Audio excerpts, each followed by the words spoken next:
कस पाएंगे?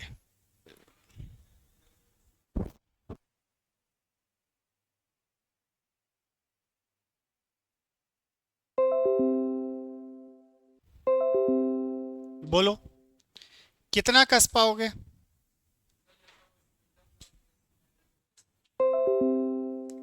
तो सर ऐसे में तो दिक्कत हो जाएगी ना, कि बाहुबली 2 ज्यादा कस पाएगा, सर दुबला पतला आदमी कम कस पाएगा। तो ऐसी स्थिति में रीडिंग अलग अलग हो जाएगी। जो ज्यादा कस जाएगा हो सकता है एक दो सूत ज्यादा हो जाए, कम कसने वाला एक दो सूत का वैल्यू कम हो जाए, तो ये तो डिफरेंस आ जाएगा। ऐसी स्थिति में तो प्रॉब्लम होगी। तो क्या करते हैं, हम एक ऐसा अरेंजमेंट बनाते हैं कि बाहुबली भी कसे तो उसको समझ में आ जाए कि "ए, रुक जा रुक जा", और दुबला पतला आदमी भी कसे तो बेटा और थोड़ा सा ताकत लगा, अभी जरूरत है। ठीक है, उसके लिए हम क्या करते हैं, एक अरेंजमेंट बनाते हैं। उसी अरेंजमेंट का नाम क्या है, रेचेट। रेचेट क्या करता है, एक कांस्टेंट दाब देने का काम करता है, या हम बोले कि प्रेशर कंट्रोल करता है। सिंपल वे में क्या करता है, प्रेशर कंट्रोल करने का काम करता है। ठीक, किस पर, स्पिंडल पर जो प्रेशर पड़ रहा है या जॉब पर जो प्रेशर पड़ रहा है उसको कंट्रोल करने का काम करेगा। ठीक, तो सर कैसे काम करेगा, आपने जॉब को फंसा दिया और इधर घुमाना चालू कर दिया, घुमाना चालू कर दिया तो इसमें चट चट की आवाज आएगी। चट चट की आवाज आई मतलब समझ जाना कि भाई हो गया, और ज्यादा कर दोगे तो फिर प्रॉब्लम हो जाएगी, है ना। तो ये अरेंजमेंट बनाया गया ताकि कोई भी व्यक्ति मापे तो उसका पाठ्यांक बराबर मिले हमको। नहीं तो अगर रेचेट नहीं रहता और मैं ऐसे ही कसता, तो हो सकता है मुझ में ताकत कम है तो मैं एक चूड़ी कम कसता, आप में ज्यादा है तो आप एक चूड़ी ज्यादा कस देते। तो अलग अलग व्यक्ति जब मापते तो पाठ्यांक या रीडिंग जो है वो अलग अलग मिलती। सेम डिवाइस है, नापने में तीन व्यक्ति ने नापा, अलग अलग माप आ रहे हैं, ये तो गड़बड़ हो जाएगा। कि मैंने यहां से माप के भेजा तो सही था, पता चला क्लाइंट के यहाँ गया तो घोटाला हो गया। तो इस चीज को ध्यान में रखते हुए हमने क्या बनाया, रेचेट बनाया। तो क्वेश्चन आता है कि यदि माइक्रोमीटर में रेचेट को हटा दिया जाए तो क्या होगा। तो सर अलग अलग व्यक्ति द्वारा अलग अलग पाठ्यांक प्राप्त होंगे, या अलग अलग व्यक्ति द्वारा अलग अलग माप प्राप्त होगी। ठीक, तो रेचेट का मेन काम क्या है सर, दाब को कंट्रोल करना, दाब को कंट्रोल करना, नियंत्रित करना। ठीक है, दाब को नियंत्रित करना। इसी से किसकी आवाज आती है, चट चट की आवाज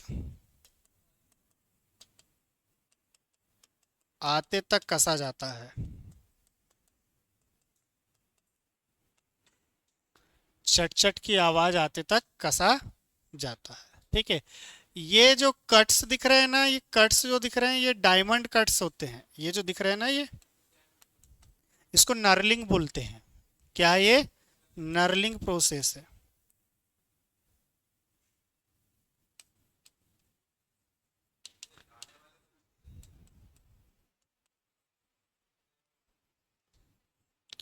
ऐसे होते हैं, इस टाइप के, इसको डायमंड नर्लिंग कहते हैं, डायमंड नर्लिंग। ठीक है, नर्लिंग का मतलब क्या होता है, नर्लिंग प्रोसेस का मतलब क्या होता है, ग्रिप देने के लिए,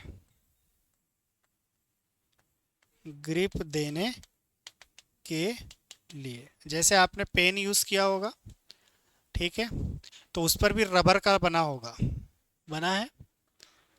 तो ये रबर का क्यों बना है, ग्रिप देने के लिए, ताकि वो स्लिप ना हो। ठीक है, या फिर आपने देखा होगा जो नॉर्मल पेन रहते हैं सस्ते वाले 1 रुपए वाले, तो उसमें उसकी डिजाइन ही गोल ना करके जैसे इसकी डिजाइन, ग्रिप ग्रिप देने के लिए क्या कर दिया, कट्स बना दिया है ताकि ये ग्रिप आ जाए, पकड़ आ जाए।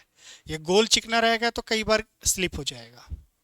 जैसे 1 रुपए वाले पेन जो गोल आते हैं उसमें भी हल्की रफनेस रहती है, चिकनाहट नहीं रहती, देखा होगा आपने, है ना, रफ प्लास्टिक रहती है।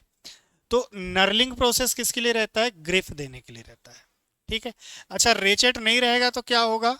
अलग अलग व्यक्ति द्वारा अलग अलग रीडिंग प्राप्त होगी। क्या बात समझ में आ रही है? अरे हाँ ना, कुछ तो बोलो। हाँ आ गई, ठीक है, अच्छी बात है, आ गई। इसमें एरर हो सकता है क्या? ये तो क्या हो गया हमारा, ये पार्ट्स, यहीं से सबसे ज्यादा क्वेश्चन आएंगे आपके, है ना। तो पार्ट्स का पूरा जन्म कुंडली मैंने पार्ट्स के साथ ही खत्म कर दिया, इधर अलग से बनाया नहीं। अलग से बनाने की जरूरत है क्या? आप अलग से लिख सकते हैं, इधर से पहला फ्रेम, दूसरा एनविल, तीसरा स्पिंडल, थिम्बल, बेर। अच्छा, एक लॉकिंग नट भी तो बचा है। ये वाला काम क्या है? इसको बोलते हैं लॉक नट। भैया आपने आपने चट चट की आवाज आई, आपने लॉक कर दिया, रीडिंग ले लो। ठीक है। दूसरा, मान लीजिए आपको डिवाइस उपयोग नहीं करना है, तो भी आप क्या कर दो, लॉक करके रख दो। ठीक है ना। तो स्पिंडल को लॉक करता है ये, किसको? स्पिंडल को लॉक करने के लिए।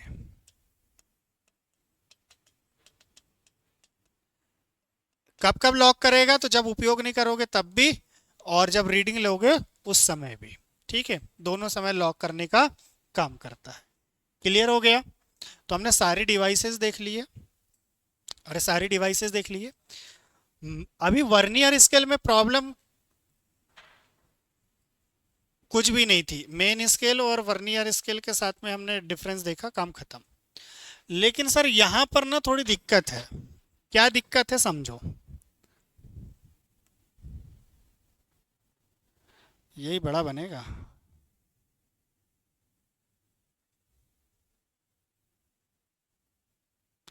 यहाँ थोड़ी दिक्कत है। बोले सर क्या दिक्कत है?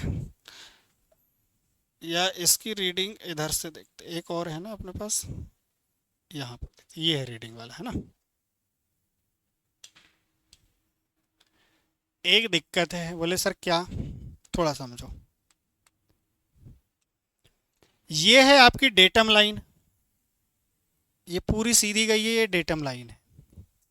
ये सब एक सीध में होना चाहिए, तो मामला सही है, कोई एरर नहीं है। लेकिन गलती से कई बार ऐसा हो जाता है कि ये जो डेटम लाइन है, सीधी लाइन जो दिख रही है, इस पर ना जो आपका थिम्बल है, थिम्बल का जीरो यहाँ होना चाहिए। ठीक है, तो कोई दिक्कत नहीं। लेकिन कई बार क्या होता है, ये जीरो इसके ऊपर भी चला जाता है या इधर नीचे भी आ जाता है। तो ऐसी स्थिति में पाठ्यांक में प्रॉब्लम होती है, रीडिंग्स प्रॉपर वे पर नहीं होती। जब रीडिंग प्रॉपर वे पर नहीं होती तो इनको क्या कहते हैं? त्रुटि कहते हैं। क्या कहते हैं? त्रुटि कहते हैं। क्या बात समझ में आ रहा है? ठीक है।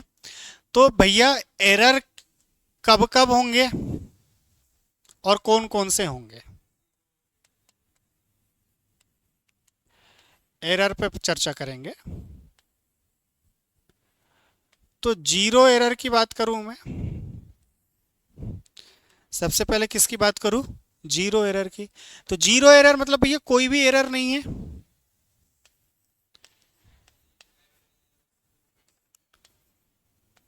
शून्य त्रुटि।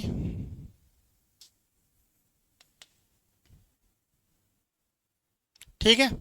शून्य त्रुटि कब होगी? आप बताएं भैया, शून्य त्रुटि कब होगी? अरे बोलो। एरर आएगा जब शून्य त्रुटि हो जाएगी। अबे अभी तो बताया था।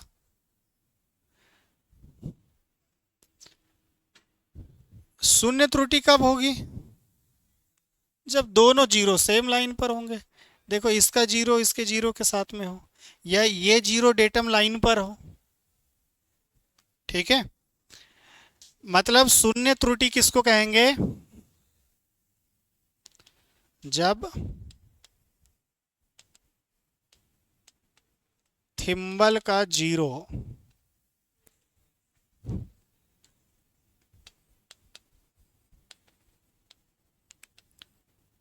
डेटम लाइन पर हो। ठीक है, ये है आपकी डेटम लाइन और ये है आपका थिम्बल। अरे है, यहाँ पर भी स्केल बने हुए हैं ऐसे और यहाँ पर भी स्केल बने हुए हैं ऐसे, तो ये ज़ीरो यहाँ हो जाए तो भाई कोई एरर नहीं है। पॉजिटिव एरर,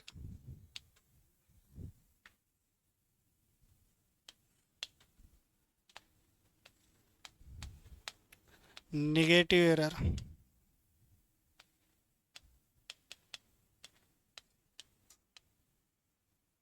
धनात्मक त्रुटि, ऋणात्मक त्रुटि,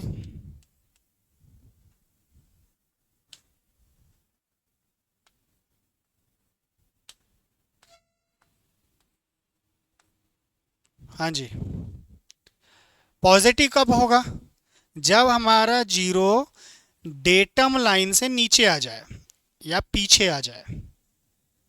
डेटम लाइन से कहाँ आ जाए? पीछे आ जाए। उल्टा याद रखना, आगे नहीं, कहाँ? पीछे आ जाए तो त्रुटि क्या होगी? पॉजिटिव होगी। ठीक है, तो हम उसको जब पीछे होगा तो क्या करेंगे?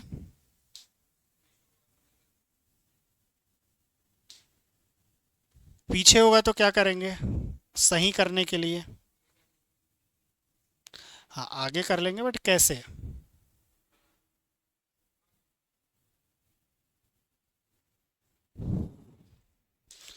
धनात्मक त्रुटि का मतलब क्या है कि सर जब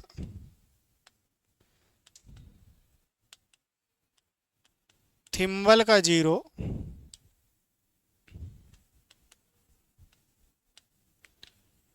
डेटम लाइन के पीछे हो। कहाँ हो? डेटम लाइन के पीछे हो। तो सर डेटम लाइन के पीछे है, तो अगर मुझे सही माप लेना है, वास्तविक माप लेना है, तो क्या करना पड़ेगा? वास्तविक माप लेना है तो क्या करना पड़ेगा? हाँ जीरो पे तो मिलाना पड़ेगा, बट मैंने तो नाप लिया, गलत माइक्रोमीटर था, मैंने नाप भी लिया, एरर आ गया साहब।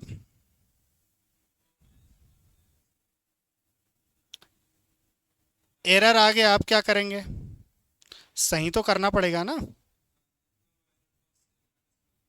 सही तो हमको करना पड़ेगा। अब कैसे सही करोगे?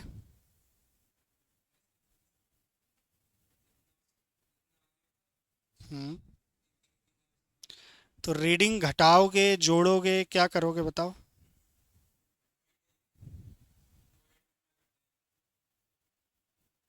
क्या करना पड़ेगा?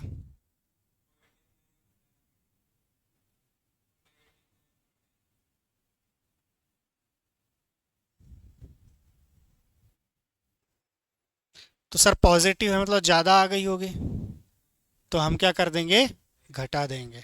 उसको घटा देंगे, जितनी ज़्यादा नाप ली है हमने उसको क्या करेंगे? घटा देंगे। मतलब क्या करेंगे, अंत में जॉब में जो ली गई माप होगी उसको घटा देंगे।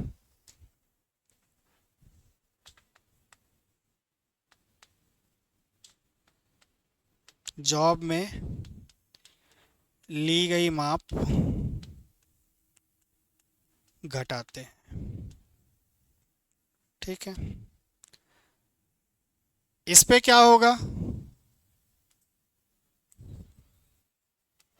जीरो डेटम लाइन के आगे हो। इसमें क्या करेंगे हम? जॉब में ली गई माप जोड़ते हैं ताकि वो सही आ जाए, ताकि वो सही आ जाए। कुछ एग्जाम्पल देखे, एक आध एग्जाम्पल देखते हैं, इससे समझ में आएगा। एक माइक्रोमीटर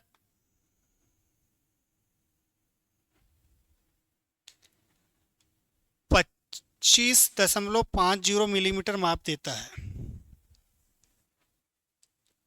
कितनी माप देता है ये? 25.50 mm। ये माइक्रोमीटर की माप है। माइक्रोमीटर में 0.02 की धनात्मक त्रुटि है, तो सही रीडिंग क्या होगी? अगर पॉजिटिव एरर 0.0 कितना दिया हुआ, 02 mm है, तो वास्तविक माप या सही माप कितना होगा? सही माप। तो सर मैंने अभी क्या बोला कि अगर आपको सही माप निकालना है, कितना?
सही माप कितना आ जाएगा सर?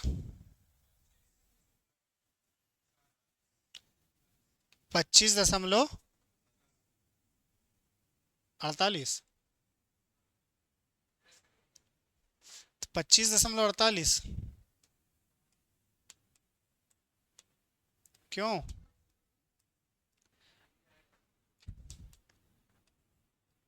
25.48 तो 25.48, 48 नहीं बोलते उसका, है ना, दशमलव के बाद में एक एक डिजिट बोला जाता है। तो 25.48, 25.48, 48 नहीं, है ना। समझ में आ गया? अच्छा, वहीं पर ये निगेटिव रहता तो प्लस कर देते, तो कितना हो जाता? 25.52। समझ में आ रहा है? ठीक है ना। तो इस प्रकार से हम क्या करेंगे? अच्छा, और जीरो एरर है तो जो है वही रहेगा। जीरो एरर है तो वही, मतलब वास्तविक माप, सही माप और मापी गई माप बराबर होगी। सही माप और मापी गई माप क्या होगी? बराबर होगी। चाहे तो हमें ऐसा देख सकते हैं यहां पर कि इसमें सही माप और माइक्रोमीटर द्वारा मापी गई माप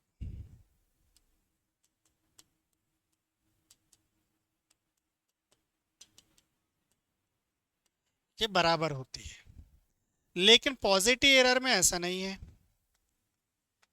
जो सही माप है वो कम होगी और माइक्रोमीटर जो है ज्यादा माप देगा।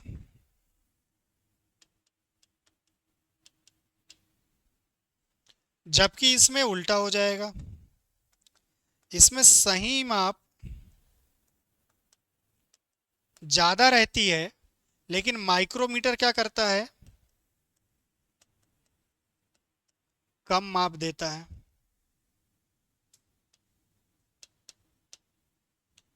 ठीक है, माइक्रोमीटर छोटी माप देता है, यहाँ पर माइक्रोमीटर बड़ी माप देता है। बड़ी माप देता है इसलिए घटा देते हैं, छोटी माप देता है इसलिए जोड़ देते हैं। कोई दिक्कत है क्या इसमें? अरे बोलो। सर कोई दिक्कत नहीं है, बन जाएगा काम। अरे बन जाएगा। ठीक है, तो एरर्स फाइंड आउट करना सीख गए, निकाल लोगे। ठीक है, लीस्ट काउंट क्या होता है सर इसका? इसका लीस्ट काउंट कितना होगा?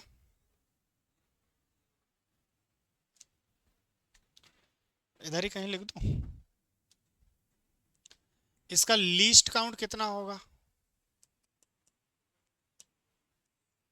तो बेसिकली लीस्ट काउंट होता है 0.01 mm।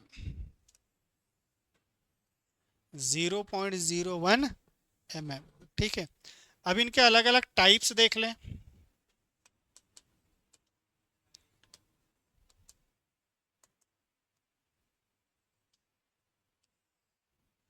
Types of micrometer. Micrometer के कुछ प्रकार। वर्नियर नाम जरूर है, लेकिन माइक्रोमीटर का नाम है। ठीक है, वर्नियर नाम जरूर है, लेकिन किसका है ये? माइक्रोमीटर का है। ठीक है, ये जो सामान्य माइक्रोमीटर होते हैं उससे 10 गुना ज्यादा छोटा होता है। क्या होता है? छोटा होता है। और किसके लिए रहते हैं? बाहरी माप के लिए। आउटसाइड आउटसाइड माप के लिए, इनसाइड इनसाइड माप के लिए। ठीक है, डेप्थ ग्रू की गहराई के लिए, खांचे वगैरह की गहराई के लिए डेप्थ है तो डेप्थ वाला। स्क्रू थ्रेड है तो थ्रेड की गहराई के लिए। या पिच होता है थ्रेड में, दो थ्रेड के बीच की दूरी को, दो चूड़ियों के बीच की दूरी को पिच कहते हैं, तो उसको मापने के लिए। 3 पॉइंट इंटरनल माइक्रोमीटर। 3 पॉइंट है मतलब ये सब बहुत छोटे छेद के व्यास को मापने के लिए होता है। ये याद रखना, आईएमपी है ना। 3 पॉइंट क्या होगा? छोटे छोटे छिद्रों के व्यास को मापने के लिए यूज किया जाता है। ठीक है, इसके स्प्रिंग में क्या लगा रहता है, खैर ये इतना इंपॉर्टेंट नहीं है, लेकिन यूज आपको ध्यान रखना है। सीट माइक्रोमीटर है तो सीट की गहराई नाप देगा। सीट माइक्रोमीटर है तो किसकी गहराई माप देगा?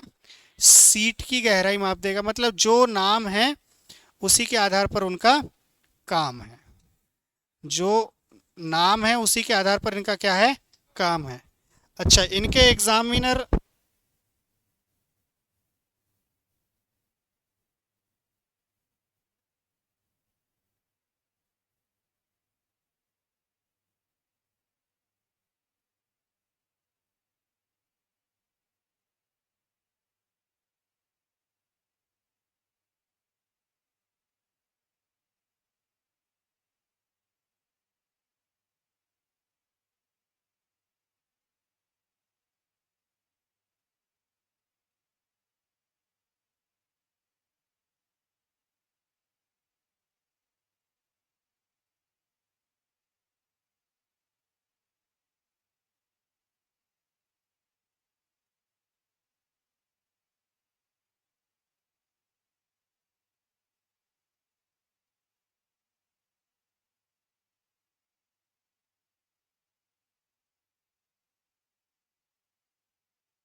चलिए, अगर मैं आपसे यहाँ से पूछूं कि भाई ये जो सीट माइक्रोमीटर है उसका लीस्ट काउंट कितना होगा, तो सर सीट माइक्रोमीटर है, लीस्ट काउंट कितना होगा, 0.01 mm।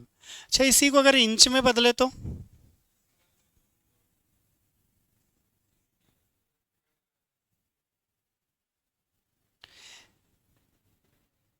बोलो, बता, एक जीरो और बताया था ना मैंने, 0.001 इंच। ठीक है, यहीं पर अगर मैं आपसे बात करूं डिजिटल माइक्रोमीटर है तो वो क्या होगा, इसमें नहीं है डिजिटल माइक्रोमीटर का लिस्ट काउंट।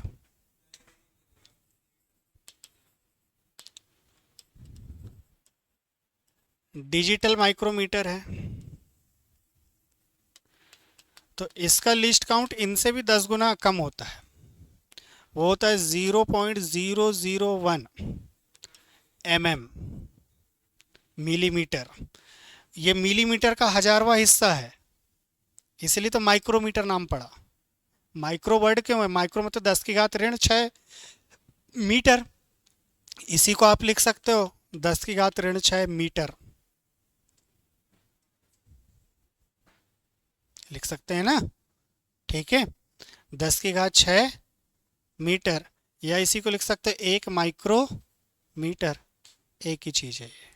ठीक है, तो ये लिस्ट काउंट के आधार पर इसका क्या पड़ा, नाम पड़ गया।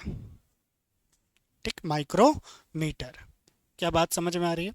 तो सर टाइप्स भी देख लिया हमने माइक्रोमीटर के, पार्ट्स भी देख लिया कि कौन कौन से पार्ट्स होते हैं, लीस्ट काउंट कितना होता है ये भी हमने देख लिया। अच्छा, ये डिजिटल नाम आएगा तो एक जीरो और बढ़ा दोगे आप, इससे 10 गुना सूक्ष्मता का माप देता है, इसलिए तो माइक्रो, माइक्रो तो 10⁻⁶ मीटर के बराबर वैल्यू दे देता है, मीटर की 10⁶ छोटा हिस्सा दे देता है ये। ठीक है, तो इतना छोटी माप ये हमको माप के देता है। तो ये थे आपके सूक्ष्म मापी, और लगभग लगभग मेजरमेंट यहाँ पर ख़त्म होता है। हम स्टार्ट करेंगे नेक्स्ट डे से टूल्स, जिसमें मार्किंग मीडिया के साथ marking tool, hand tool, cutting tool, ये तीनों एक साथ देखेंगे। ठीक है, कोई डाउट हो तो पूछ लो।